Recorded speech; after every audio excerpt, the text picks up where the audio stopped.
Warsaw, just before the Second World War broke out.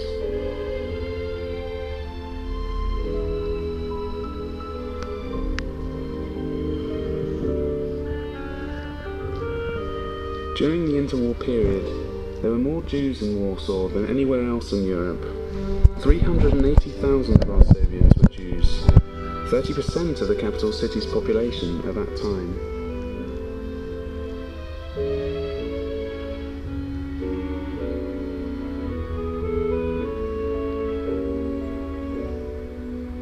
Poles and Jews lived for many years on that same land, in the same country.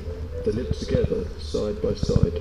One cannot make simple generalizations about their relationship.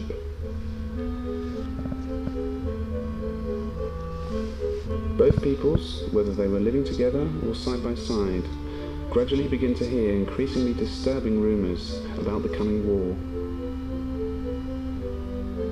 But not just yet. War may have been coming ever closer, but it was nevertheless quite distant. Political, cultural, and social life was still in full swing.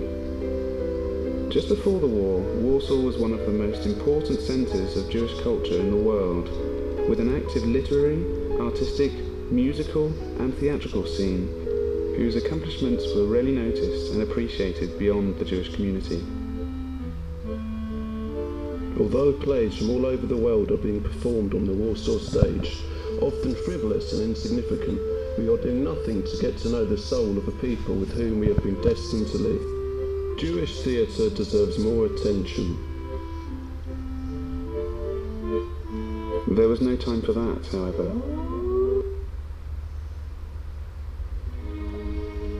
It's not easy to cross the street carrying a package.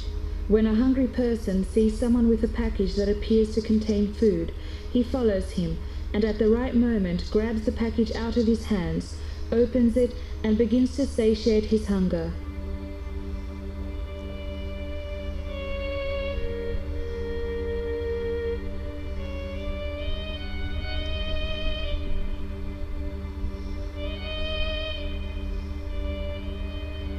No, these people are not thieves. They are simply people who have gone mad with hunger.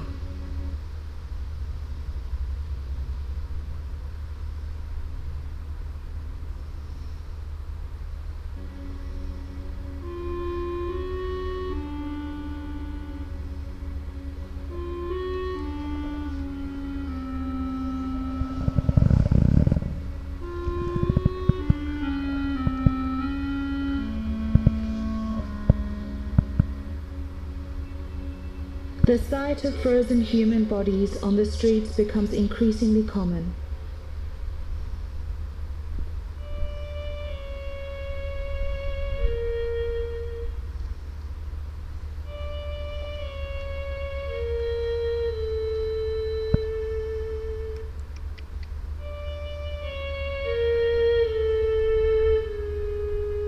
On Leshno Street, in front of the court building, many mothers sit with their children wrapped in rags, whose little frostbitten legs are exposed.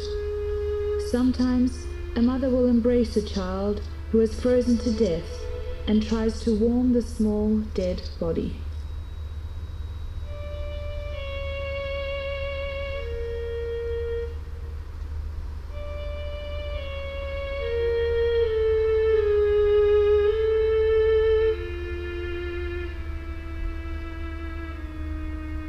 Sometimes, a child will draw close to its mother, trying to wake her, thinking that she has fallen asleep, when she is actually dead.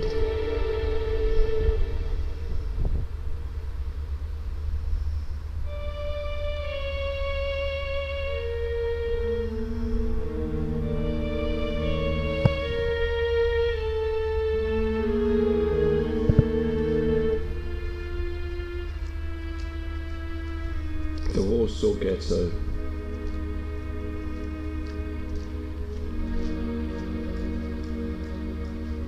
Poverty, hunger, and horrendously bad hygiene have given rise to atrocious conditions.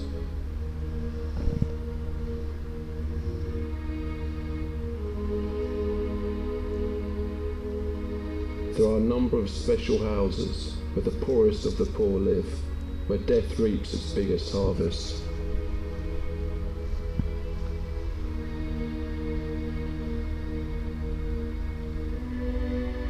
For example, in the building at 46 Millway Street, where 500 people currently live, 233 previous residents have already died of hunger and disease.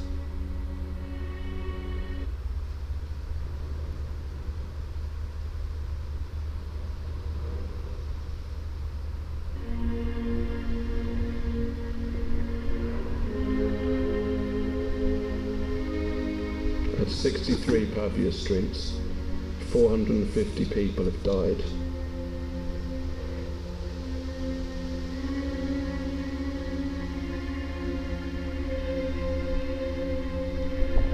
At 21 Krokmalna Street, where 400 people are living, the same number has died up to now.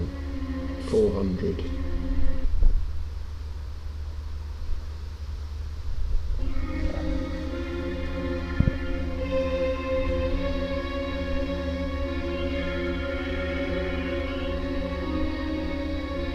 From October 1939 to mid-July 1942, approximately 100,000 Jews died, mostly from hunger and disease.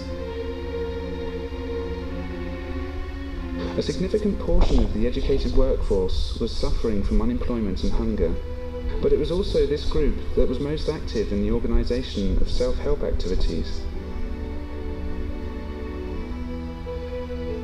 Enormous reserves of social energy were released among the Jews who were squeezed into the ghetto's borders.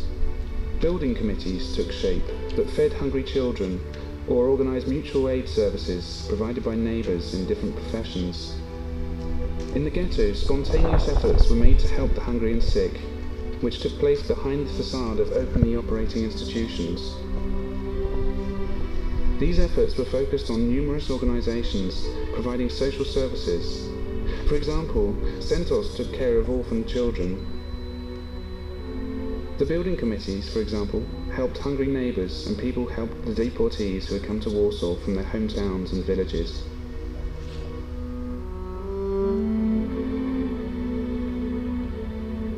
Hunger did not overshadow the intellectual needs of those living in the ghetto.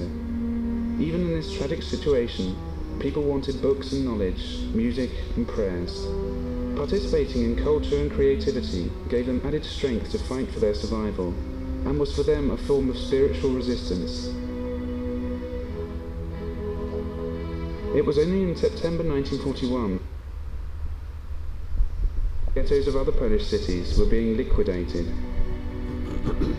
Jews began to be rounded up and killed. The perpetrators shot their victims with rifles, then covered them with a thin layer of soil, over which the next group of condemned would tread to their deaths.